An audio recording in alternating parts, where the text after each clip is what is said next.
Welcome to Talk of the Town. I'm your host, Ellen Barrett, and we are starting off the show today with something really cool that I know nothing about, which is always really fun and just makes for such an interesting discussion. Today with me, I have Colleen, and you are with Boss Meadery. You're the owner and head mead maker. That is correct. Thank you so much for being with us today. Thank And you. did I say that right, Boss? Yep, boss. Awesome. And I'm the boss of boss. there you go. She's the boss at Boss. I love it. And also the head mead maker. So that's important stuff. And I want to talk about first, what in the heck is mead? I have no idea. I've heard it used before. I'm super intrigued. Well, I get that question a lot. Yeah. Mead is a fermented beverage made from honey. So just Okay. like wine is made from grapes, beer is made from barley, this is the fermented beverage you get from honey. And it's actually the world's oldest fermented beverage, and Wow. it can be combined with fruits, herbs, spices, vegetables, almost anything you can imagine. So where do you get the honey from? It's really important to me actually to get the honey here in Wisconsin. I work with a lot of different Wisconsin honey farms or farmers who have honey on their farms. And what's great about that is that much like winemakers talk about terroir, the idea that grapes reflect the landscape they come from, and I think that's even more true with honey. Wildflower honey from Wisconsin tastes completely different than wildflower honey from California. So I really like celebrating the flavors of Wisconsin. Absolutely. And that's just super interesting to think that it takes on the flavor of its surroundings. Which Yeah. is it's just a really cool concept. And so I want to know too, obviously honey, in its original state is a sweet, very sweet. So is mead really sweet as well? Well, mead can be really sweet. Okay. And there are a lot of meads on the market that are very, very sweet.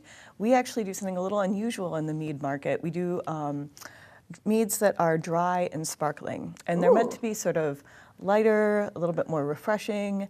And they actually pair better with food as a result of that. So that's kind of our focus. That sounds awesome. Have that with a little meal, maybe. Now we're leaving summer, but Yeah. that sounds great. Summer picnic or something like that. There's some really nice pairings. Oh, I love it.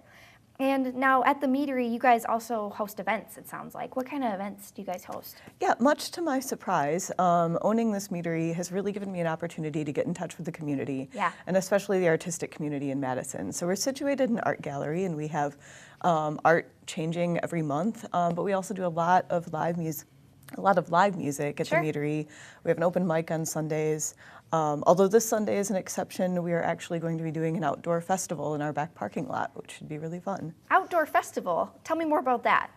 So the festival that we're putting on is called Freya Fest. Okay. Freya was the Norse goddess of, she was just a really powerful Norse goddess of music and love love it. and all kinds of things.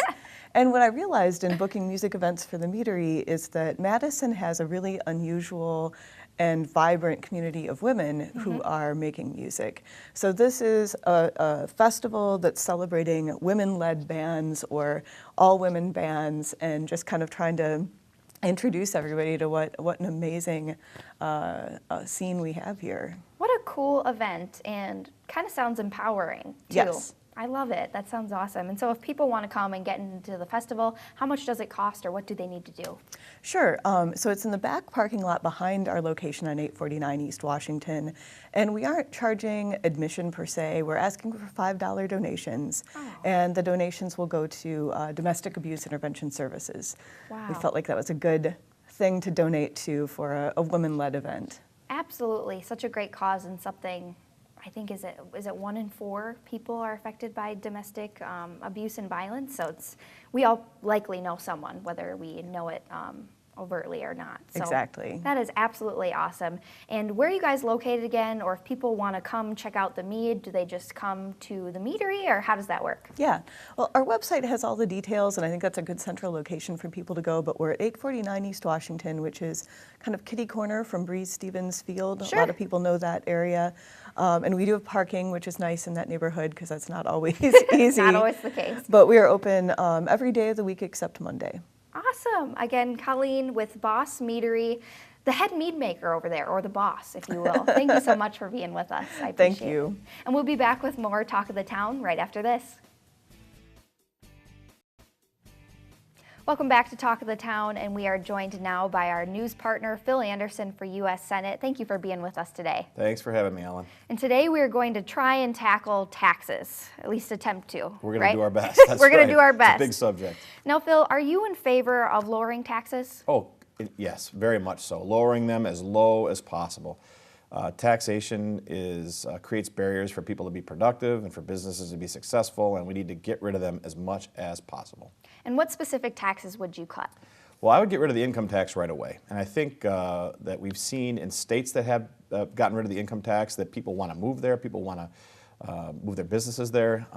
Those economies in the states that have gotten rid of the income tax have been very successful, vibrant, growing, and that's what we can have for our whole country if we just get rid of the income tax. Also the payroll tax. That's a sort of a hidden tax that people don't really see come out of their paychecks so much. I mean, employers do, but that tax really makes it more expensive for employers to employ people. And as we want to grow jobs in this country, we should get rid of that so that it's easier for employers to create new jobs. It's just sort of common sense, I would think, but because that one goes a little bit more unnoticed by the public, it doesn't get as much play politically. Now, why is taxation such a big issue for libertarians in particular? It's a huge issue because basically it's theft. And it seems like pretty strong words to people that hear it for the first time, but let me explain it. Anytime a majority of people vote to take something away from the minority, that's theft. They're taking it. It's something that doesn't belong to them.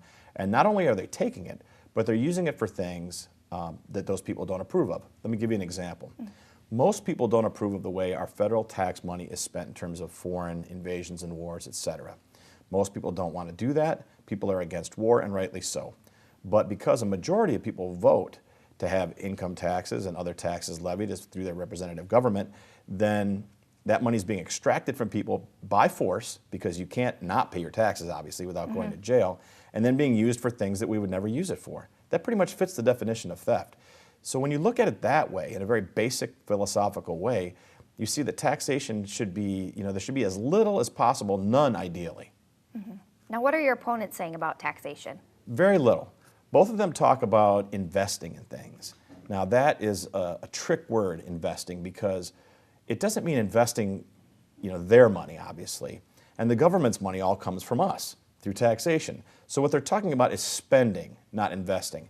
And when the government invests or spends, they're picking winners or losers. Whether it's between businesses or industries or demographic groups or whatever it is, they're picking winners and losers. So when they say invest, what they mean is taking more of your money and my money and spending it in ways that they choose, or their corporate sponsors choose, or whoever chooses, their parties choose, and we don't really get as much of a choice about it. So yeah, we need to do something about that, obviously. Sure. And now, why isn't more being done at the federal level to cut taxes, do you think? Because it's in the best interest of the Republican Party and the Democrat Party, as well as every department of the federal government, to have more and more taxation. And those are all tied together. Industries are powerful in terms of how they lobby our representatives, both Democrats and Republicans. Industry groups, lobbying groups, unions, what have you. Even the agencies themselves, every department of the federal government that you can think of wants to expand its budget and continue to do whatever it does. So they continually ask for increases in taxes, or at least not to decrease it. And you even notice in the way that both parties talk about taxes, that even when they talk about cuts, for example, sequestering in terms of the military budget, they're talking about lowering the increases. They're not actually talking about decreasing taxes or spending. They're talking about lowering the increases, which is really illogical, and it's deceitful, because they're not really lowering taxes. What they're talking about is just lowering spending, which is good, but we need to be more aggressive in that regard, recognizing that taxation is actually theft and bad for the economy. Now, if you were to take office, what would you plan to do when it comes to taxes? Well, I would preach from the highest mountain in all over the country that taxation is theft, and show people how it affects their lives and their livelihoods. Using examples of the states, Texas and Florida, that have gotten rid of the income tax, so that people see how a productive economy can grow without taxation, how economies and free markets don't depend on taxation and this so-called reinvestment to grow. What spurs job creation and economic growth is entrepreneurs and employers and businesses having the wherewithal, having the resources, having the freedom, having the ease of the regulatory burden to create jobs, to do more business, to trade more freely across borders, to do all those things that will create more jobs and more wealth, not only for businesses, but keeping in mind that most businesses are small businesses and owned by people that are in not the highest tax brackets, but that also creates jobs and people entering the job market. It's good for everybody. Sure. Phil Anderson for U.S. Senate, our news partner. Thank you for being with us today. We appreciate it. Thanks for having me, Ellen. I appreciate it. And we'll be back with more Talk of the Town right after this. Welcome back to Talk of the Town, and I am joined now by Jim Bellinger, and you are the owner of Exceptional Homes by Tuscany and Wisconsin Home Inspection. Yes. A big title there. Long title. A lot of work. A lot of words. Thank you for being with us Thank today. you guys for having me. Yeah, absolutely. And you know, we wanted to have you on today because we've seen your car. Yep. You can't miss it. Nope. You know, there's a big picture on the side, big words, and we wanted to know more about what you do. Sure. Well, the whole car is all centered around jimonhomes.com, which is my website. And it's a total play on Homes, which if you know Mike Holmes from, he has several TV shows on the Do-It-Yourself Network, a guy I trust. But he's Homes on Homes, I'm Jim on Homes, and it kind of came up because I'm a home inspector and a home builder, and so is he. Wow. And apparently I have an issue when people take shortcuts, and my wife As told you me, should. my wife said, you guys both get so angry all the time, and it's like, well, and she said, I've heard it a million times, but she said, you should be Jim on Homes, be the American version. I don't think I'm quite the American version, but we're having some fun with the play. I love it, and what a great way to grab people's attention. Yeah. Awesome car. Thank and you. so I know you mentioned, you know, a custom home builder. You're also a registered home inspector. Yep. You're also a realtor. Yes. Do you like one more than the other? You know, You wear a lot of different hats. I wear a lot of different hats, but they're all centered around homes. I mean, that's Sure. all I know. I kind of like all of them. They're all just a little different. You know, Yeah. when I'm building a home from somebody, I'm with them for 6 months to a year pretty much. If it's a real estate transaction, it's 2 to 3 months, and a home inspection might be 3 hours. But you know, we meet a lot of great people, and we have a lot of fun with everything we do. Now, with the Wisconsin Home Inspection Associates, what do you have to be or do to become a home inspector? Well, a lot of people ask me that, and to become a home inspector in Wisconsin, you have to first take a national exam, and then after you pass that, then you can take the state exam, and after you pass that, there's a background check, and once they find out you're not a burglar or something, then you can become licensed and do home inspections. Wow, that's a lot of hoops. It's a lot of hoops. You also have to be certified as well, which comes before the licensing. The big thing is that anybody who can pass the test can be a home inspector. And if people are calling a home inspector, really what they want to know is what's their background, what's their experience. Yeah, exactly. And so kind of going off of that, obviously a lot of different hoops you have to jump through to become one. And if I'm guessing following the same rules that each of them have to follow, how do you set yourself apart? Well, it does boil down to experience. Sure. We have what's called a standards of practice, which is our minimum standards that we're all supposed to follow. So based on that, we all should be giving the same same report and the same inspection. Right. However, like I said, it really boils down to being based on experience and how we look at things. I think one of the things I took away from my dad is it's not what you say, it's how you say it. Some inspectors feel that if they haven't destroyed the deal, they haven't earned their money, and that's just not the case. It's supposed to be fun. It's supposed to be maybe entertaining. I try to make it entertaining, but educational on how your home works and stuff like that. Not just about pointing out the bad things that are going on with the house. That's a really good point, because I think a lot of people, you know, you don't know a lot of how your home works, and you probably should. Yes. You know, for your safety, if you're trying to buy or sell a home, Yep. that's something you should know. I've had people that have said, I've had 5 homes and I never knew some of the things you pointed out. Wow. So hopefully that's what we're there for. Now I need to ask you too, have you ever met Mike Holmes? I have not met Mike Holmes. I keep waiting for him to call me and say about that, but boy, if he ever wants me to come hang out with him, I certainly would. Sure. And he's definitely, if he shows up at your house, let him fix things. He's good. He's the one I trust. Do you feel like you carry some of his values, like you said, into your Oh, business? yeah. Like I said, just I don't see any sense on taking any kind of shortcuts. He's very straightforward about that. Do it right the first time. You never have to deal with it again. That's a great way to not only live by, but work by as well. So Yeah. again, Jim Bellinger, thank you Thank so you. much for Thank being you very with us much for today. having me. We appreciate it, and we'll be back more with Talk of the Town right after this on Wisconsin's 57. Thank you. Welcome back to Talk of the Town, and I am joined now by the Executive Director over at the Alliance for Animals and the Environment. This is Sarah Andrews. Thank you for being with us today. Thank you for having me again. And we have a great event coming up, the Vegan Chili Cook-Off. It's going to be a lot of fun. Before we get into all the questions I have for you, what are the event's details? Okay, it is on October 8th. Doors open at 5. Awesome. Chili starts to be served at 5:30, and then the raffle takes place a little bit later in the evening. Awesome. So there's going to be food, raffles. It's going to be a lot of fun. So make sure if you are free that you head out there. You're not going to want to miss it. Good food and stuff too. And first off, I want to kind of touch on what's the difference between being a vegan and being a vegetarian? Okay, so usually vegetarians avoid meat. Sure. And then vegans avoid everything that comes from an animal. So the really obvious ones are dairy and eggs. Also, generally, people try to avoid wool, leather, Sure. and products tested on animals. Okay.